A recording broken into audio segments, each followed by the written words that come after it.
So, Jeffrey, here we are trying to figure out a topic for this episode of what's the right shot? Sorry, of gold ball hunting. And whoops, Brent Abel's world famous "What's the right shot?" Yeah. Question mark. It's a good thing we like that guy that does that show. Anyway, so as you guys probably realize, we don't literally get in front of. We don't get on Skype literally every day, because that'd be crazy. There'd be no way. But so we kind of batch these episodes, right? And we've just done 3 of them. Yeah. And we want to do a 4th one because I'm traveling. I got to leave tomorrow morning. I'll be gone for a few days, and I'd like to have a little buffer with a day or 2 after I get back. So Jeff and I are sitting here trying to figure out a topic for you guys, and frankly, we're stumped.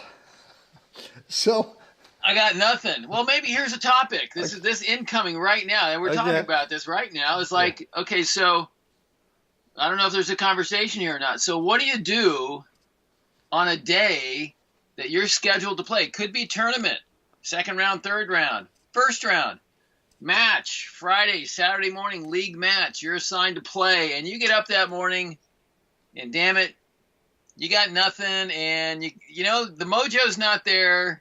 The love is gone. You've lost that love and feeling, and really you don't want to play, but you know you have to. Right. So I guess the question is, so what do you do? What do you do on that day, Brian? Because I know I've been there. You've been there.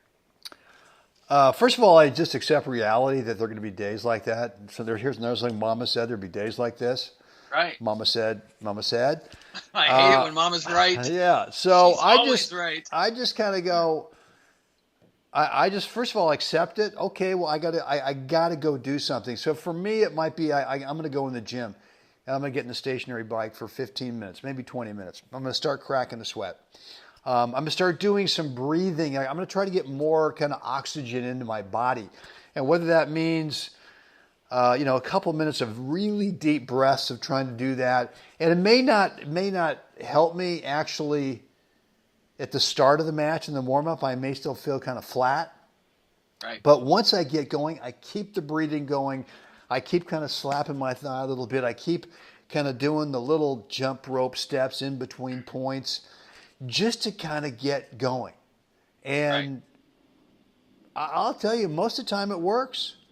Right. I can't really, unless I was maybe sick or something and I had, a cold or the flu and I knew I had to play this match, and rather than default, I went out there and tried to do all stuff, but I just felt like just garbage. Right.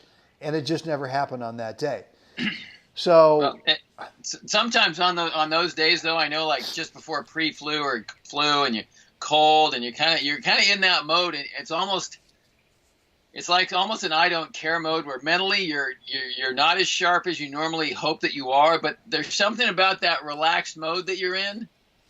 And I've played matches that I played like out of my head today with no expectation just because of the way I felt. Right. That's right. And had a spectacular day. But when you're actually, aware of the, it's not sick induced, it's not, that kind of induced kind of feeling.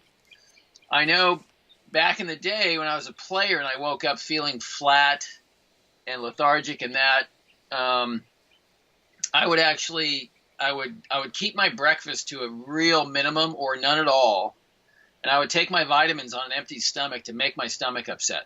Because I wanted that little edge. I like it when I get up in the morning and I got a little anxiousness to it. I'm looking forward to getting on the court, and that means I'm a little tight in the gut.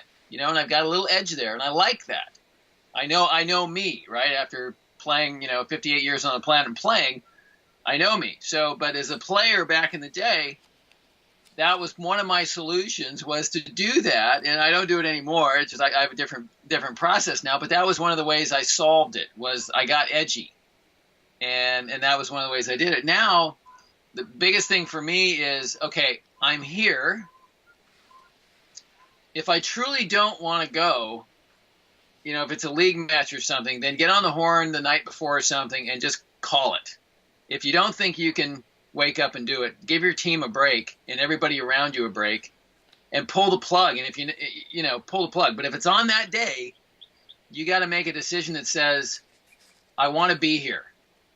And if you can say that statement, be it a lie or not, and just keep saying, I want to be here. Let's go. I want to be here. You know, your subconscious doesn't know the difference between reality and not reality. That's the way the subconscious works, which is why you cry at a movie. It doesn't know the difference. That's right.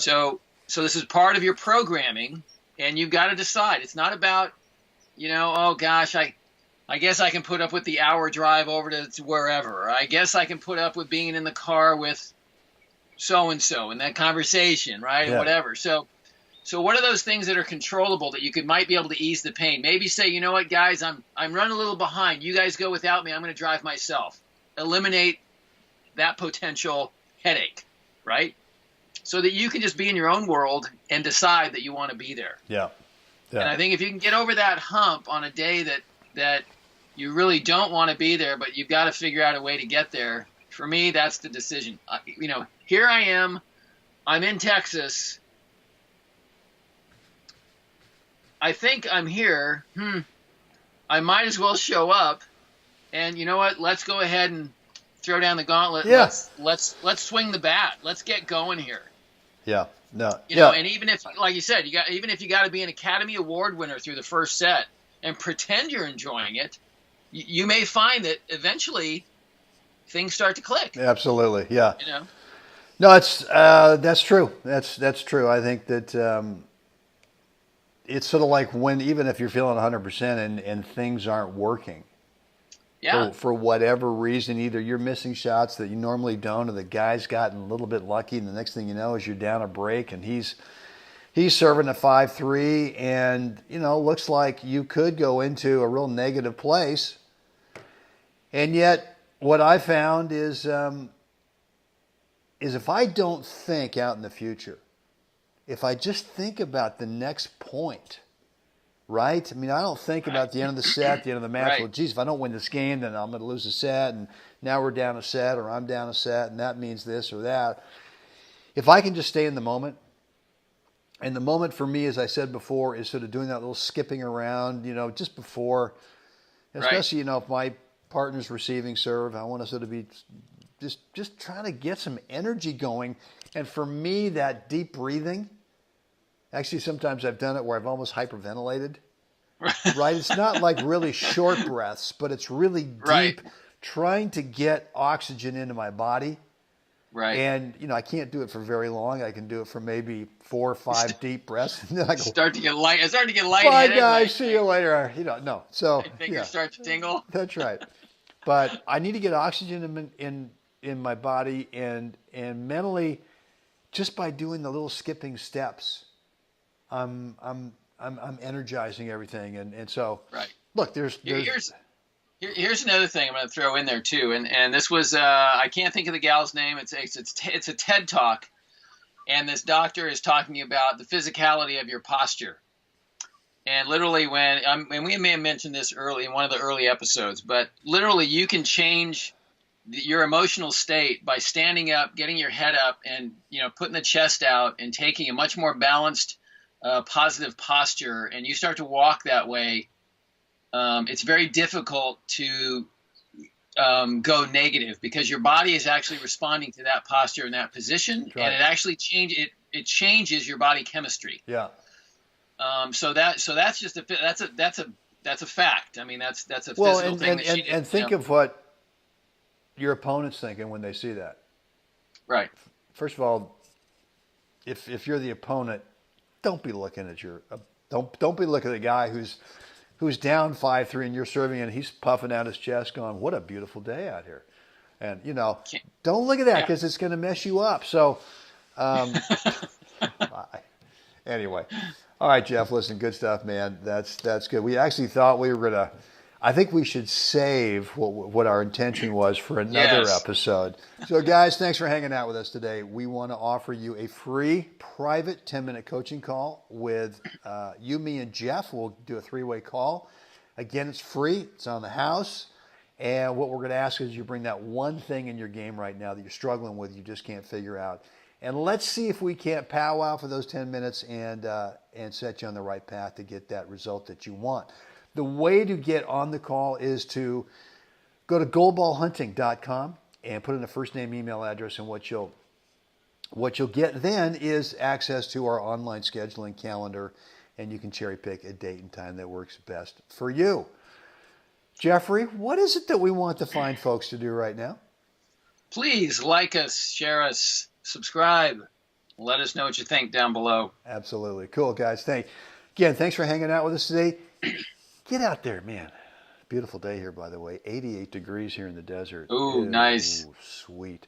But get out there wherever you are, whether it's 88 degrees in the desert or it's -8 in, I don't know, Chicago or something like that. Wherever it is. Get out there, help someone else have a great day. And Jeff, let's do this again tomorrow. Can't wait.